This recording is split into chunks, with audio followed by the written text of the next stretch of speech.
Good morning. Wake up HCC. Cris Oviedo here with you on this Tuesday morning. For a moment there, I had to think about what day of the week it is. I was going to say Wednesday. We're not there yet. We are not there yet. Almost. It's Tuesday. It's July 27th. It's hot outside. It's very, very hot outside. As I was driving over to work this morning, over to the studio here at HCC. I kept hearing that the temperature is going to be 95, but it's going to feel really like in the triple digits outside. And I thought, how appropriate is it that I'm talking to, you know, um, our green dragon here at Howard Community College, and we're going to talk about energy conservation and we're going to talk about energy efficiency because I know that, summer can be really, really hot here in Maryland, but winter can also be very, very cold. So this is not like a seasonal thing that we need to worry about. I think this is like a year-round effort that we need to be conscious and we need to be mindful about. And Bob, we're recording this episode in the middle of the summer. It's really hot outside. It's like in the triple digits. And I'm thankful that I'm having this conversation because I know that my AC, it's working really, really hard at home to keep us cool Yeah. when we are there. Um, and I cannot wait to learn from you, what we can do because it affects not just of our quality of life, but it affects like our finances, right? If we Oh, if yeah. we if It we could be learn how to expensive. conserve energy and how to be energy efficient, then it really just pays back to us to take care of the environment in this way. So Bob, the environmental health and safety supervisor here at Harvard Community College, has a lot of tips for us today. So you definitely want to stay tuned and you want to learn more about that. But let's just start the conversation, Bob, by saying, how are you doing? How are you enjoying the summer? Um, is it hot enough for you yet? Oh, yeah. Are you looking forward to winter? But Welcome. the old joke is in Maryland, if you don't like the weather, wait a minute. But uh, in the summer, it does just seem to get hot and stay hot. It does. But we've had some nice rain in the last few days. I mean, it's been not just rain, it's been some strong storms um that have brought some of the conversations to my Mhm. mind that we've had. Like, it was storming yesterday really, really hard, and I was like, oh man, those those water um traps, I guess is what we call them last time that we talked, with the native plants. And like, I have to tell you, I have a very different appreciation now when when I'm interacting with nature, because I'm looking at flowers. Not that I have learned yet what the native plants look like, but I'm looking at some flowers and I'm looking at plants outside, and I'm like, I wonder if this is a Maryland plant, because I don't want to be outside watering them when it's hot, and I definitely don't know what to do with them when it's cold. I'm like, I just feel bad because they're going to die. But I've learned with you so much of not only how much easier it is, for us humans, because plants take care of themselves because they're native to Yeah, they Maryland. they evolved for this kind of stuff. We Exactly, may not exactly. have, but you can really appreciate every little bit of shade. And if you can get in the shade, you'll feel that breeze, and it's much more comfortable than if you're out in the heat. It's in the direct sun. And of course, what you wear has a lot to do with it. Wearing light colored clothes, you'll feel much cooler, and the sun won't heat you up as much. So little things Absolutely. like that. Little tricks like that we don't think about. I mean, I'm a person who I have a friend who loves to wear black, and sometimes, she's wearing black and she's super, super hot. Like, and I'm like, Bob told me that if you Right. wear lighter Well, colors. well, if you look at some cultures like the Bedouins or something that live in the deserts, they wear black, but it's very loose, voluminous clothes so that the air, that heat, as it leaves the clothing, can also cool the body. So they've adapted their clothing to be black through that. Whereas a tight black T-shirt, it's going right into your skin and heating you up directly. Yeah. So all of those little things that we don't think about, but it's important that we learn about so that we can keep ourselves safe and cool, or warm, depending on what season Mhm. we're in the middle of. Let's talk about our topic today, Bob. Let's talk about energy conservation and energy efficiency.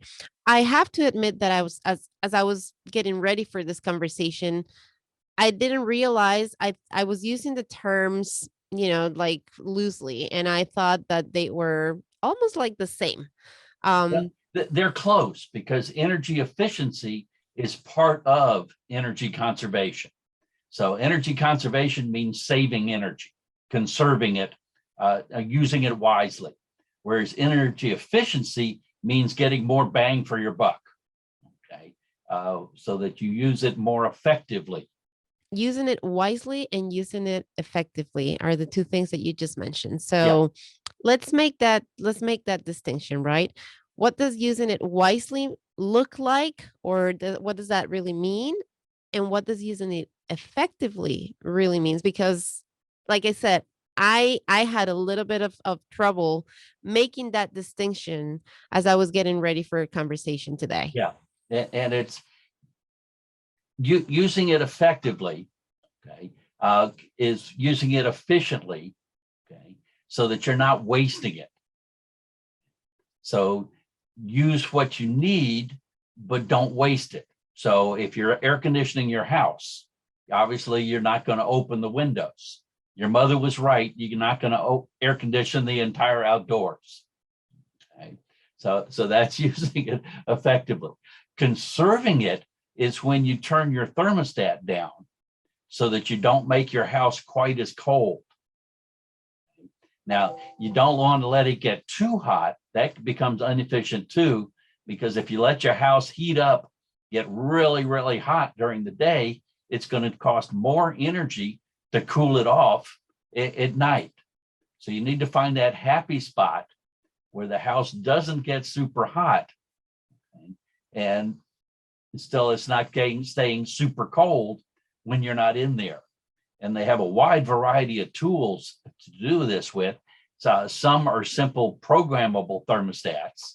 So you can set it as to what time at certain temperatures. There are others that are called smart thermostats, where you can program multiple settings. So not only is it once cool, once hot, but you set it to let it get colder or get warmer when you go to bed. So if you're not out moving around, you're not going to be generating heat. And so you can let it get a little warmer that you don't need it as cold. Okay? And then there are intelligent, okay, thermostats, which actually do the thinking for you. And they'll actually measure the outside air and predict things and measure the humidity. And you just set your comfort zones for whatever time it is. And the thermostat remembers what you did. And so those are the easiest, but of course they're the most expensive. And so your payback on them, it's going to take you longer to get your return on investment back on it. The power companies realize that you're going to save the most electricity by buying those. So they'll give you discounts or rebates for buying them so that it's more economical for you to purchase those more expensive thermostats. And it's I'm hoping my daughter is listening to our conversation, because that's always her thing. Is like I'm always turning the temperature down and she's always raising it.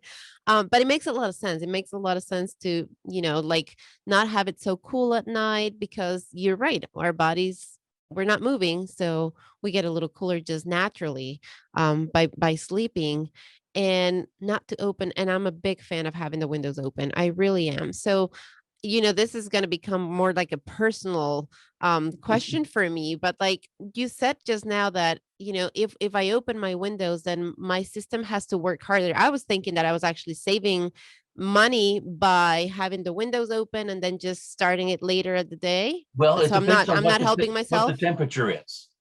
Okay, you have to pay attention to what the outside temperature is, and in Maryland we have to pay attention to the air quality. Okay, there are several days like today where you don't want outside air in your house. It's just not healthy. Okay, so you keep the windows shut. Fortunately, it's generally on hot days where we have bad air quality, okay, but not always. And you look for those orange alerts that the weatherman will tell you about, and they'll tell you it's an unhealthy day. And now that we're all used to wearing masks anyway, you'll see a lot of the joggers and stuff will be wearing their masks outdoors. Okay? And it's because of the air quality, not because of the COVID.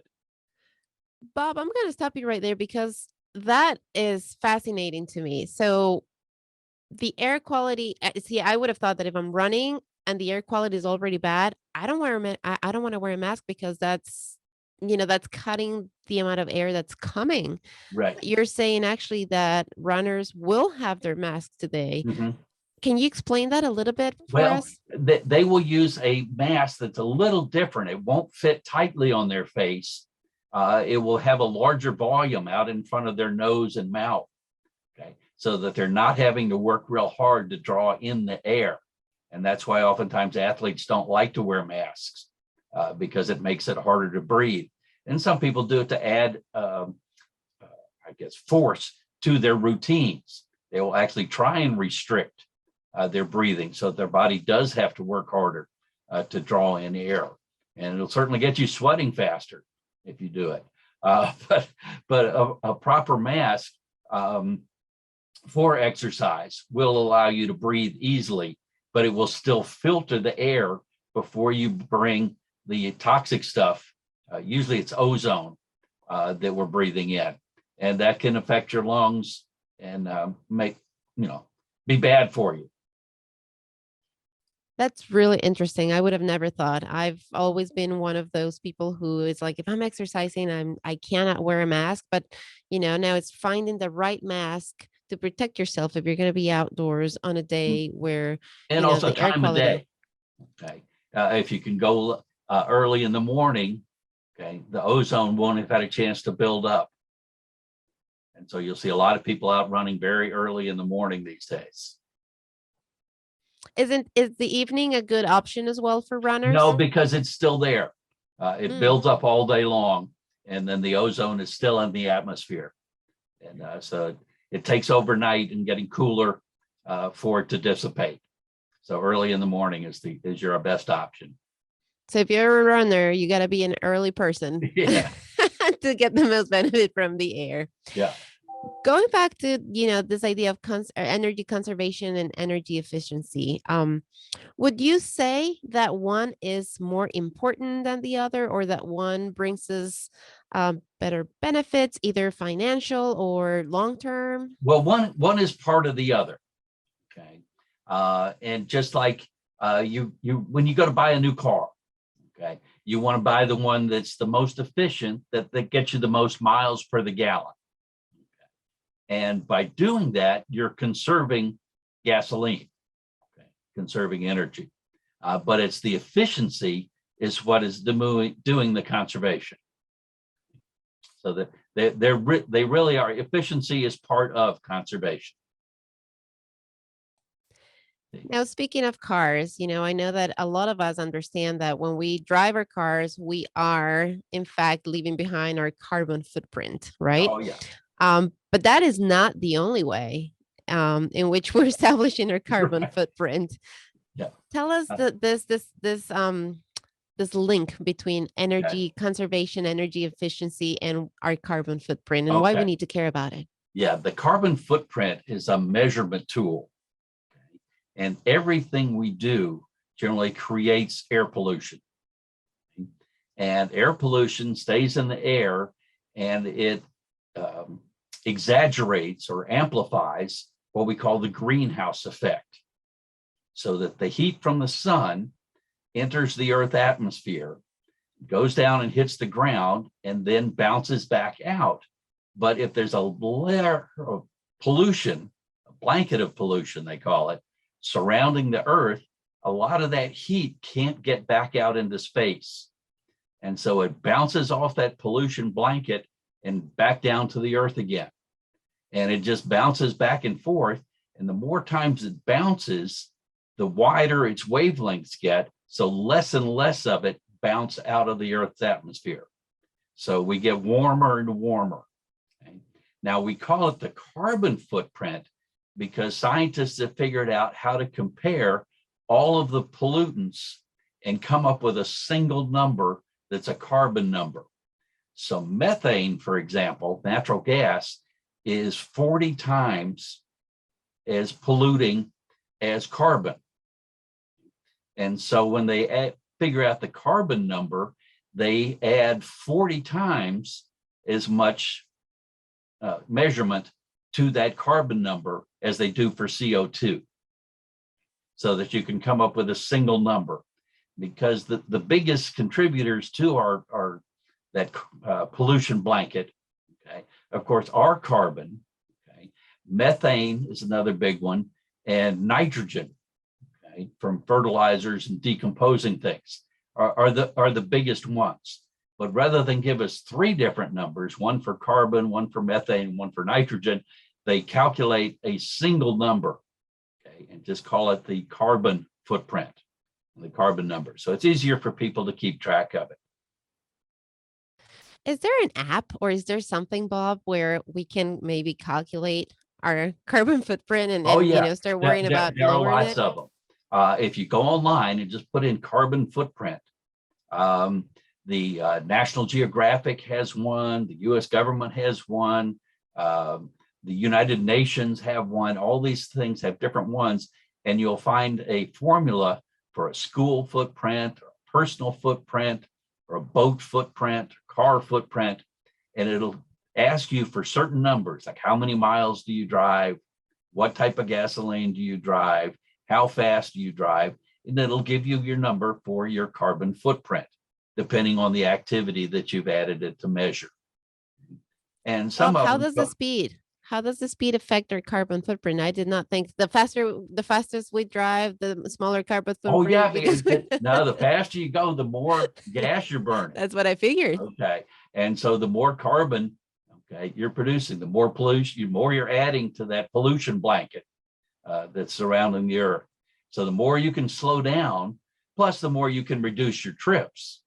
You know, they talk about consolidating your trip. So figure out where all the stores you need to go to that day and go to them in order of distance.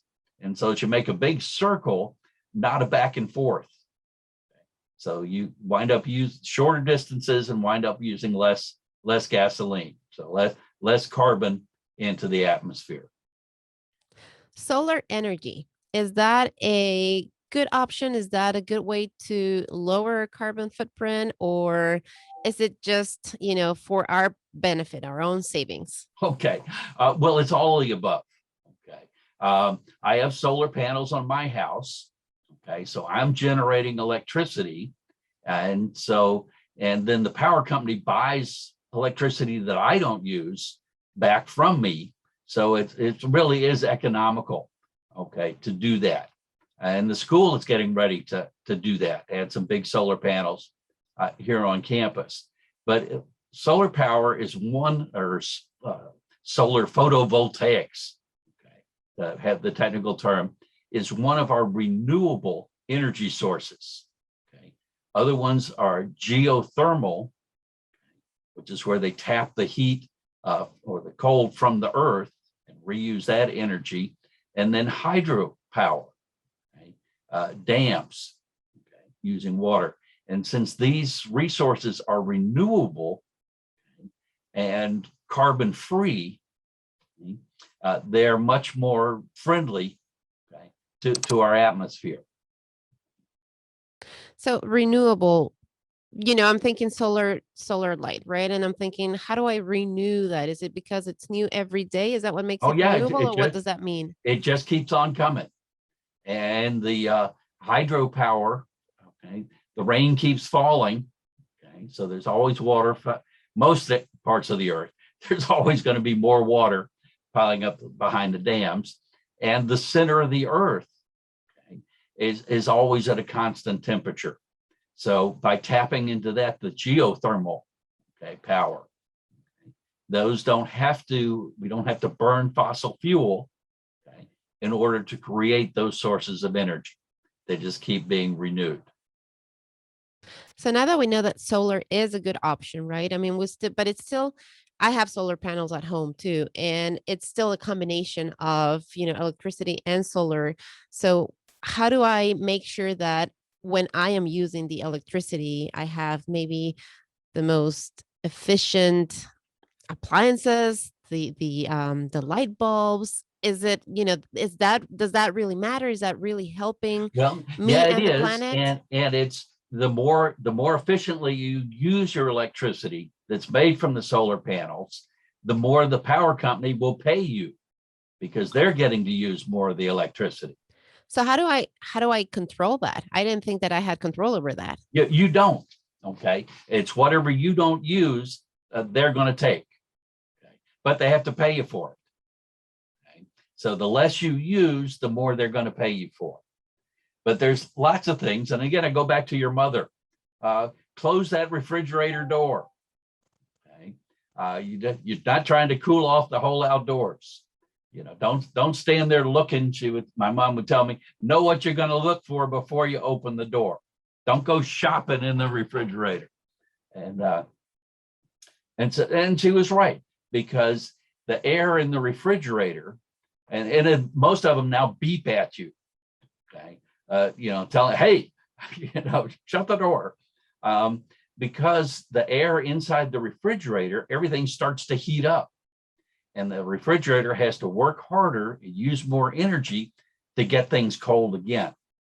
And also, there's two different things you need. Your freezer and your refrigerator, you need to pack as full of stuff as you can.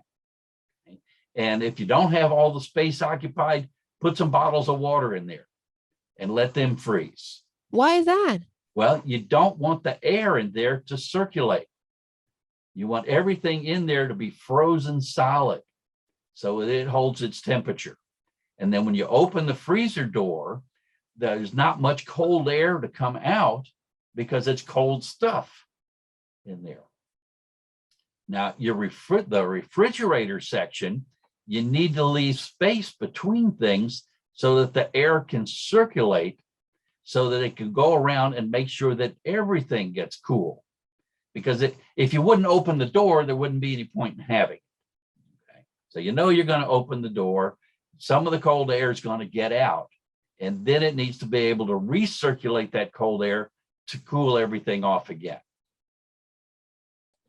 That's fascinating, Bob, to even know how much we need to have in our refrigerator versus our freezer. That's really, really interesting. And that actually explains a few things of maybe why I sometimes had frost in my refrigerator. You get frost on the freezer, and things sometimes in the refrigerator don't seem like they're cold enough. There are other appliances are the same way. Obviously, we're already talked about your air conditioner and using it efficiently. But other big energy sources are your clothes dryer. Okay. If you can, take those clothes outdoors. These days, they'll be dry in a couple of minutes. But you got to pay attention on that. When the rainstorm's coming, you got to get back inside. And our society doesn't allow you to have clotheslines in a lot of places. If you go putting clothes out on your balcony, you're going to get your homeowners association is going to be calling you up and complaining. Say, hey, you can't be having stuff on your balcony, and even in your backyard in some places. There are requirements that you have to have a retractable clothesline or a collapsible clothes frame, so that you dry your clothes. As soon as you're done, you take them down again, because your neighbors don't want to see you drying clothes. There's a socioeconomic thing about it. Well, if they're too poor to have a clothes dryer and they have to go outside, then they're going to lower my property values.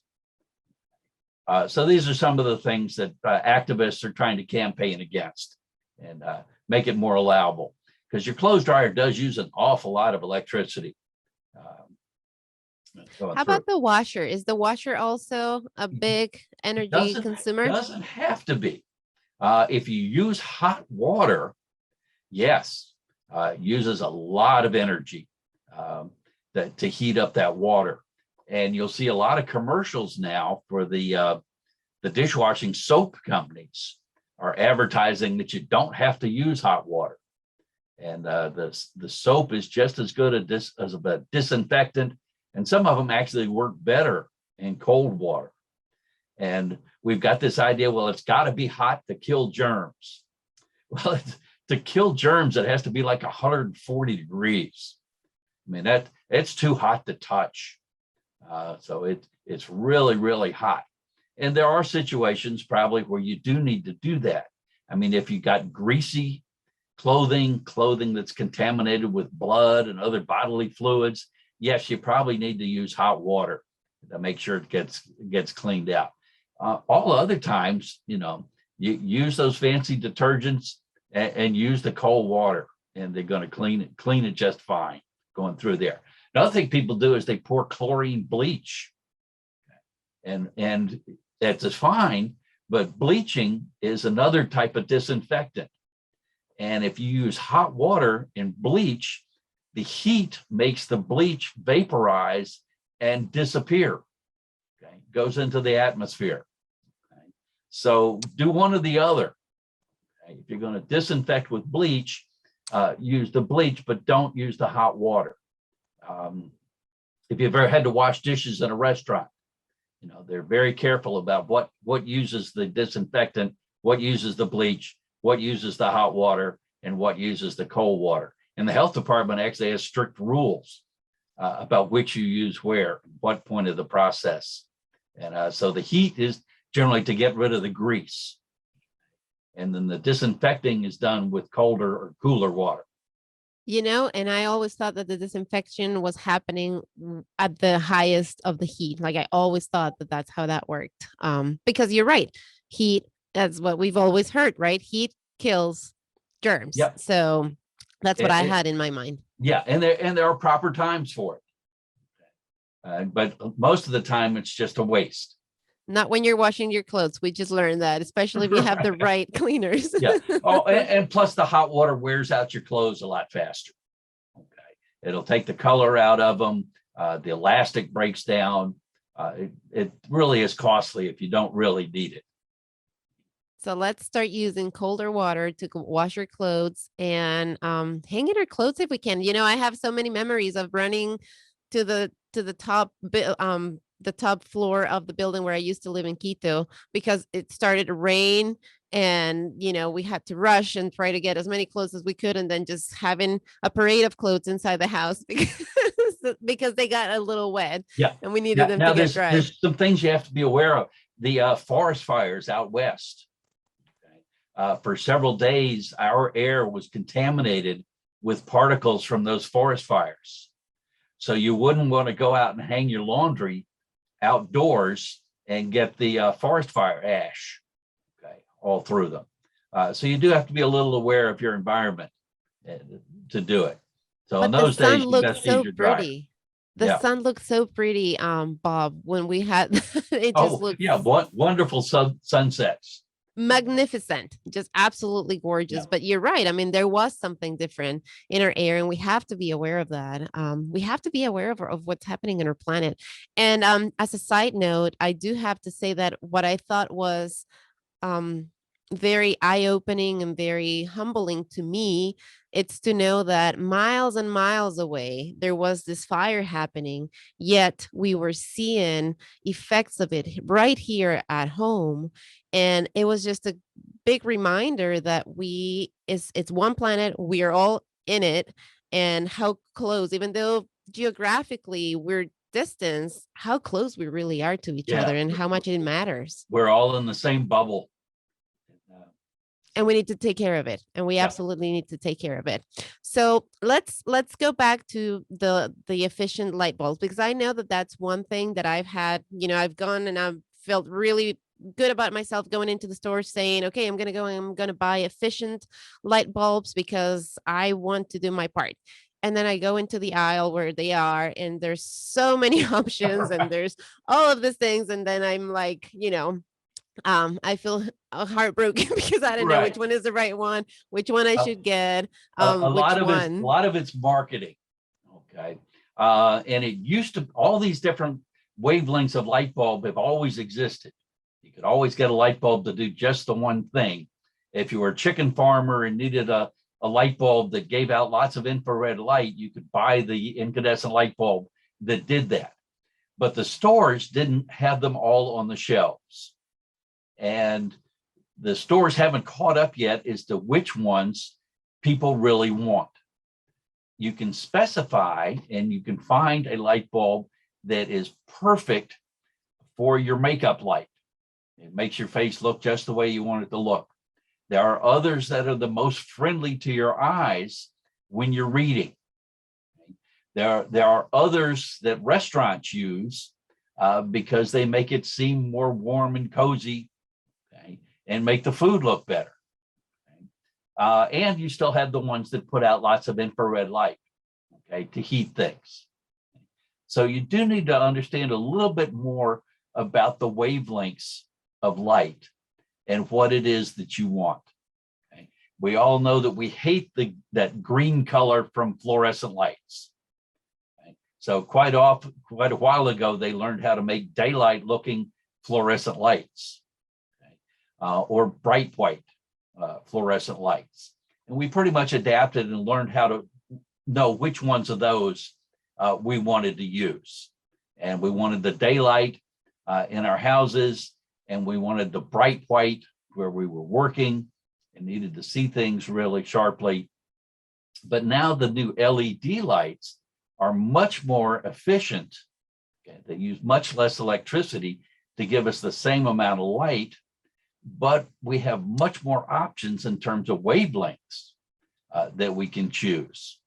And you even have what are called smart light bulbs, where you can choose so that during the day you could have a daylight light bulb, and at night you could have a cool white light bulb. And just by pushing a remote control, or you could program it to do it automatically. If it was an intelligent light, it would learn when you liked which settings, and it would adjust for you. So you would always have the kind of light that you wanted. Now, the manufacturers have come up with a comparison to incandescent lighting. So somewhere on an LED light bulb package, it will say this is comparable to a 100-watt cool white light bulb, so that you can remember what you knew from before as to what type of light you wanted to have there. It will also tell you how much electricity it uses compared to that incandescent light bulb that you're replacing. And it's always a whole lot less, fractions of how much electricity it uses. And it's also not going to create heat. So it helps you stay cooler. But if you have the easy bake oven at home where you're using a light bulb to set off popcorn or make brownies, those sorts of things, the LED light bulb is not going to give you the comparable heat. So you have to make sure you buy the LED infrared or heat generating, okay, light bulb. So we just have to learn, okay, some new skills. But on their marketing, they've tried to go back to the old skills we already had and make sure that we know what it's going to do. Now, they also last a lot longer. Now, you can buy very, very cheap LEDs, but they are very, very cheap. And so they're not going to last for years and years the way the really good ones do. And so it'll seem like you're paying more money instead of less for a LED bulb compared to an incandescent bulb. But if you buy a good one, it's going to last a whole lot longer. And so it'll be more economical. So it's really, it's really an investment. It's like a medium-term investment that we need to think about when we're doing that. And the other thing is, like you're saying, that the light bulbs are smart themselves. I'm like, well, I need to start getting smarter about all this because, Right. I didn't feel smart when I was in front of this aisle and looking at all of these bulbs there. And I just need something for my living room. Just jump at me and tell me which one you are. Right. And you'll find you can go back to those same terms like cool white and daylight, okay, are generally terms that will let you know what it is. Cool white is generally what you want if you're going to be reading, okay, Daylight is the one that most of your furniture and furnishings and everything will look the best in. It's just what we were adapted, we evolved, okay, to look at that daylight thing. But when we go indoors into our caves and we're trying to read, we need that little bit of extra. So we need that bright white, okay, to help us do the things that we don't normally do outdoors. Bob, we talked about, our AC units and we talked about our cooling and our heating, but we didn't talk about the air filters and the importance and how they also affect the energy efficiency and conservancy at home. So tell us a little bit about why we need to care about our air filters. Yeah, well, air filters help us filter the air from outside, okay, and collect some of that pollution. But an air filter in your home air conditioning unit is only filtering the air that you recirculate within the house. And so it's going to be collecting dust, dander, pet hair, those sorts of things that are in your indoor environment. After a while, that filter is going to start to get clogged up and the air won't pass through it as efficiently, which means the fans in your air conditioning unit have to work harder to give you the same amount of air. And of course, that means that they're using more energy to push that air through. Now, in some air conditioning systems, you just replace that air filter. Others, you take it out and wash it a couple times a year. So it depends on the kind of system that you have and what you need, what kind of filter, okay, you need to replace it with. Now, it's important that you not try and do science on your own and get a more efficient, effective filter. Okay, people do this now when we hear about the HEPA filters, okay, and the higher numbers of filter. If your air conditioning system is not designed to push air through that kind of filter, it's going to have to work harder to do it. So it's going to push the air harder, and you can actually wind up pushing pollution and dust and things around the corners, around the sides of the filter. So be sure you use the specified filter, okay, for your air conditioning unit. Is there a good measure, like I know that, for instance, our oh my gosh, I'm blanking right now, but like, is there like a time frame that you can recommend that everybody maybe, every 3 months or every change of season, just check it and just take a look? And I know you just said that different ones require different type of maintenance, but in general. A lot of them have flashing lights and things that will tell you. Others have a whistle that you will start to hear the air, since it's having to work harder, it's forcing through and it'll make a noise for you. But generally every 6 months, okay, is a good turn. And also if you start to smell dust, okay, or other things, you know that the filter's not catching everything it should. And sometimes if you're going to paint your house, okay, or change all your curtains, put in new upholstery, new carpet, those sorts of things, then I would change after that, because you know that you're generating a lot of dust and dander and other things into the air. So filters are cheap. So go ahead and wash your filter or replace it when you do those kinds of activities. That's really good information, Bob. Now, this might be news to some people, but I just learned that all of our houses are haunted. We have what's called the phantom load, right? And all of our houses have it. So, Yeah. Bob, tell us more about this The unwelcome friend that we have at home. Yeah. Okay. Phantom loads are power that is used even when we turn off the device. So sometimes it's as innocuous as a clock on a microwave oven. Okay. So it's always going to be using power even when we're not cooking with it. Other devices use what are called transformers or power supplies. And these are generally devices that run on batteries normally, but you can also plug them into the wall.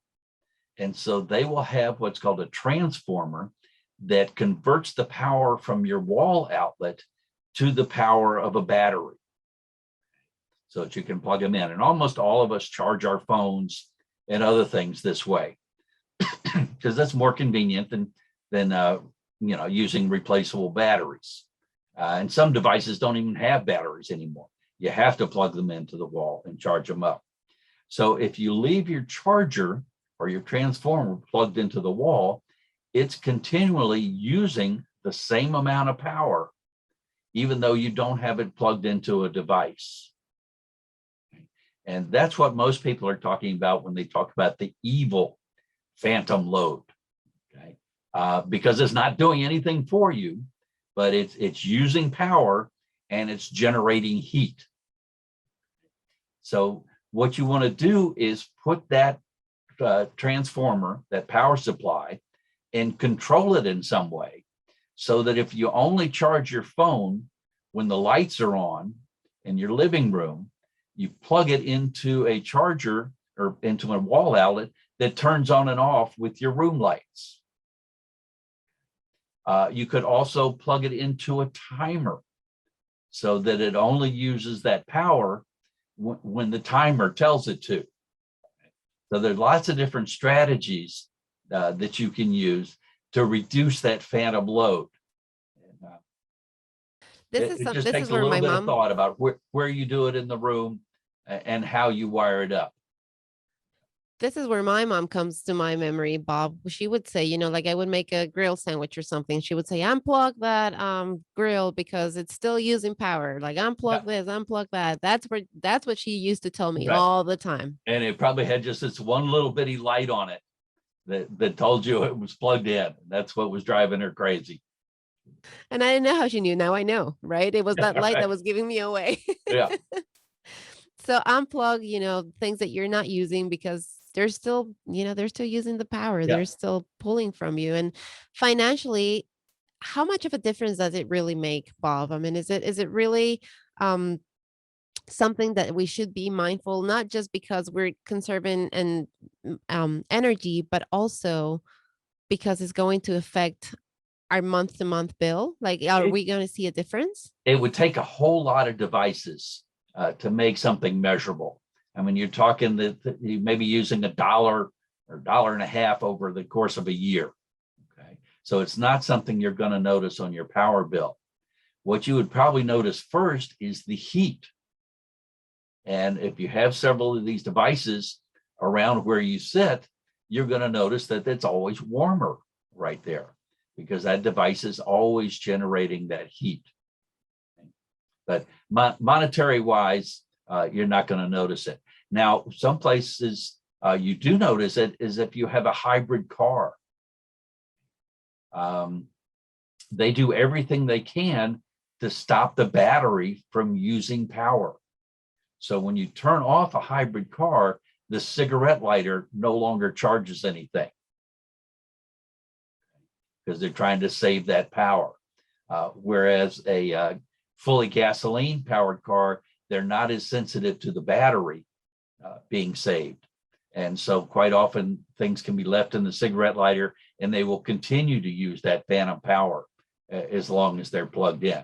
And some cars have both, one cigarette lighter stays on, the other one turns off. So like you said, is really knowing what to use, when to use it, and where and what's happening. Like even in your car, just understanding what's working, what's not working when your car is on and off and what that's telling you and what that's doing for you. And I wonder what it's going to be like when we get autonomous cars. You're going to have to ask for permission to plug in your cell phone to charge it. More and more our devices and our phones and our cars are telling us what to do and what not to do. Yeah. Siri will say, sorry, I cannot do that right now because you are doing this other thing and just can't do it for you right this second. The Internet of Stuff. And so pretty soon, I think they're going to have my mother's voice will be connected to the refrigerator. Shut the door, get what you want. Well, the refrigerators nowadays, I was shopping for one and they come up with the list, they tell you what's running low inside your refrigerator. They're becoming more of an assistant. Mhm. And I guess, who assists us more in life than our moms? So maybe, maybe we will we will have our mom's voices instead of Siri or, whatever other voice comes out in our refrigerators. Bob, what other things we've talked about a lot of ways in which we can conserve and be efficient, more efficient at home.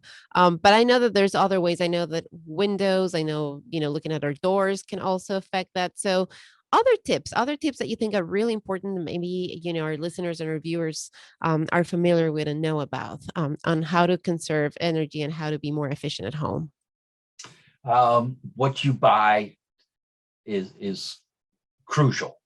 Okay. They say that anytime you think about buying something, you need to ask yourself whether you really need it. Have you already got one of these, but you like this one better? What are you going to do with the other one? Okay. Because if you've got it in your house, it's taking up space. And if it's taking up space, you're heating it, you're cooling it, you're controlling the humidity for it. So it's all costing you in the long run. So if you're going to replace something, decide if you really need it and decide what you're going to do with the other one. Also, food. In this country, anyway, we throw away about 40% of the food we buy. And that's just horrible.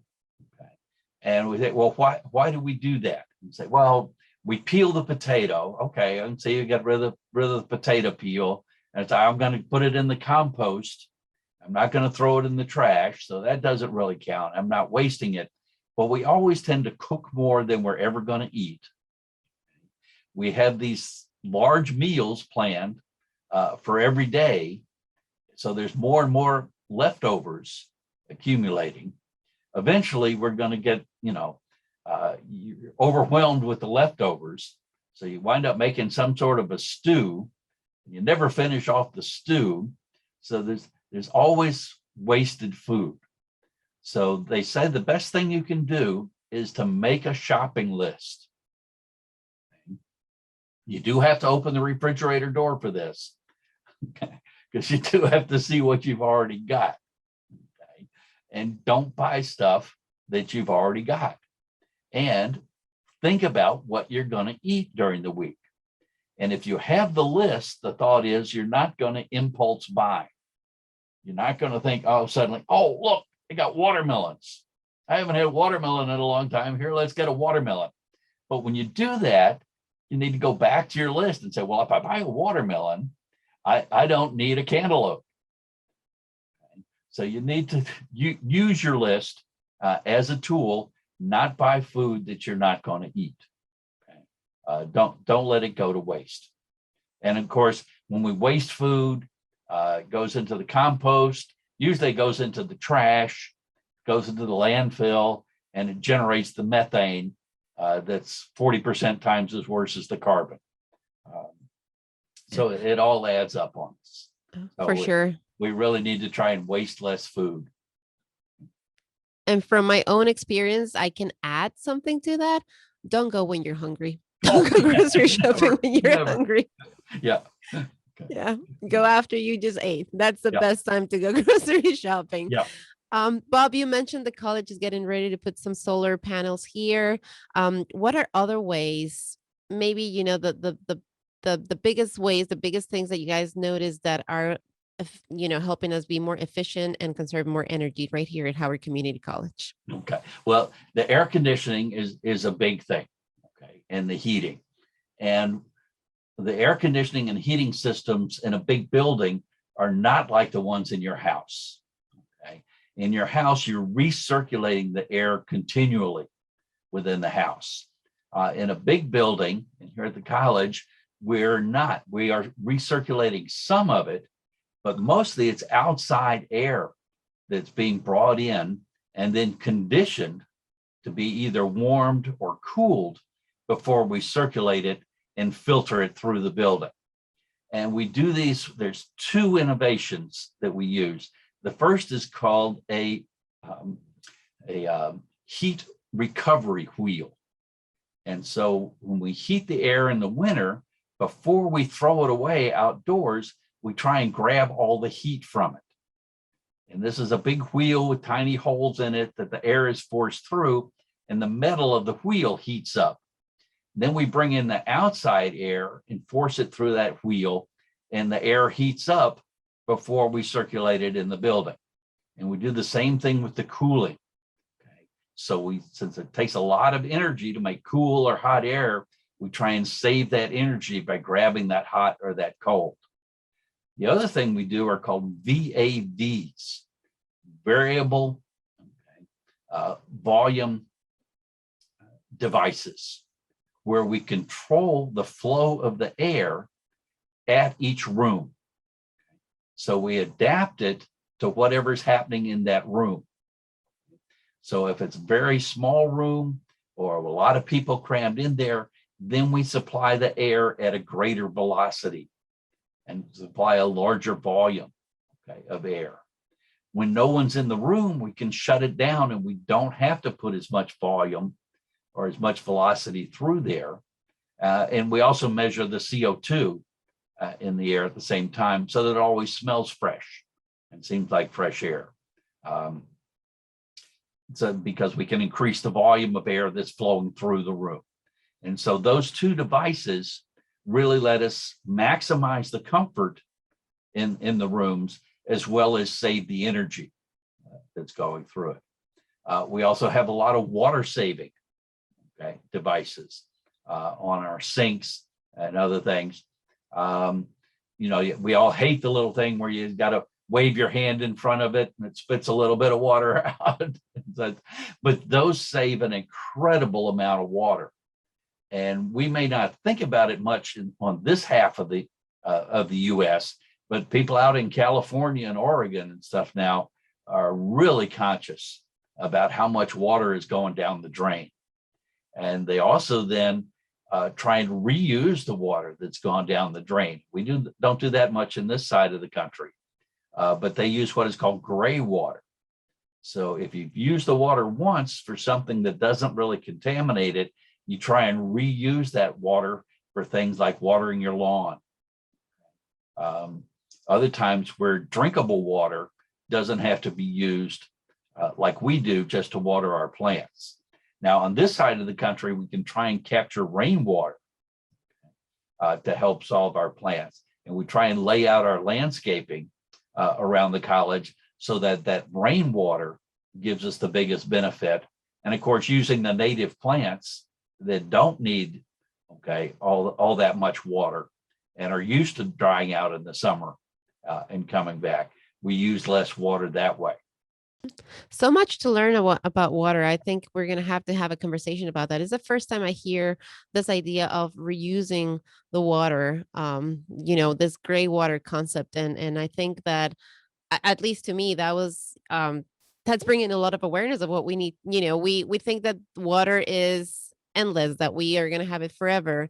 But maybe we need to start paying attention to how much we're using, because other parts of our country, we're not talking about the rest of the world. We're talking right here in the United States, are already having to come up with ideas on how to use it and becoming more efficient, so that we can continue to protect and have it available for everybody. Now, water also uses a lot of electricity. We don't think of it, but water weighs 8 pounds a gallon. So that's an awful lot of water that has to be taken up to the top of the water tower. And so there need to be pumps that push that water up to the top of the tower, because the water doesn't come out of the ground under pressure. So we have to get that water up to the top of that tower so that when we turn on our tap, the water comes flowing out. And so that takes quite a bit of electricity just to get us water in our taps. Now, out in the western part of our county, they don't have the water towers, but the water has to be then pumped up into the towers or pumped into individual houses if it comes out of a well. And so on this half of the county, we don't think much about well water. But in the western part of the county, they can all tell you about the water pumps that are down in their wells that keep their water coming out. And of course, that takes electricity too. Of course, that takes electricity, energy, and everything that we've been talking about here in the show. So it is important. Like I go back to that same idea of educating ourselves, understanding, like you said at some point, where to use it, when to use it, how to use it, which one. It's really a learning curve. Personally, for me, for sure. Now that I'm being more aware of this and learning so much through these conversations with you, Bob, I really appreciate it. And it is an uphill. And like you said, it's kind of upsetting sometimes, right? And it's kind of uncomfortable because it's new and we don't know much about it. Like even when we go and try to wash our hands, and I mean, many times I've been to different places and just kind of like waving at the thing and I'm switching to the next one and still waving and nothing comes out yet, like not figuring out the sensor part. But those little inconveniences really can make and do make a big difference for our planet, for our generation, and the future generations to come. Bob, we only have about 4 minutes left here. Where can we get more information? Where can we stay connected? And if there's, anything else that you would like to add, this is the time for you to do that. Okay. Well, in the sustainability department, we've actually started a newsletter. So if anybody wants to send me an email at safetybob@howardcc.edu, I'll be glad to add you to the mailing list.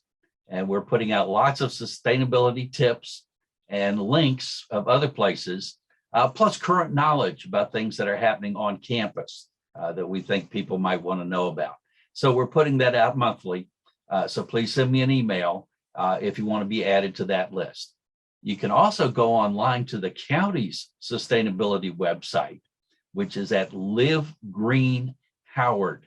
And they have a whole lot of lists, a whole lot of handy information about sustainability issues in Howard County.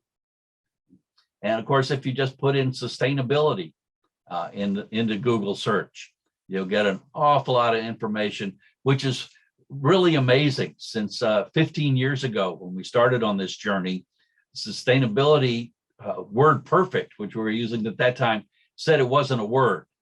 It would always underline it in red and want you to spell it differently. So we're making a lot of progress. People are becoming a lot more aware.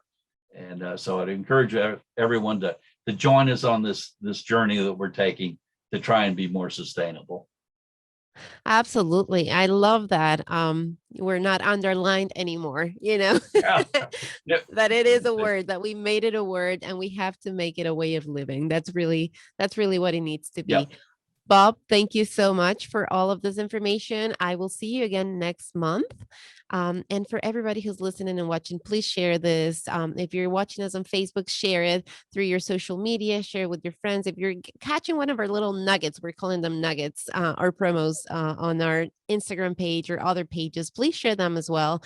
It's good information. It's important information. It's really a way in which we can all help our planet, which we can all help each other just have a better place to live. So like Bob just said, let's start working together. Let's make this happen. Let's continue to learn. Let's continue to grow. And until next time, I am Cris Oviedo.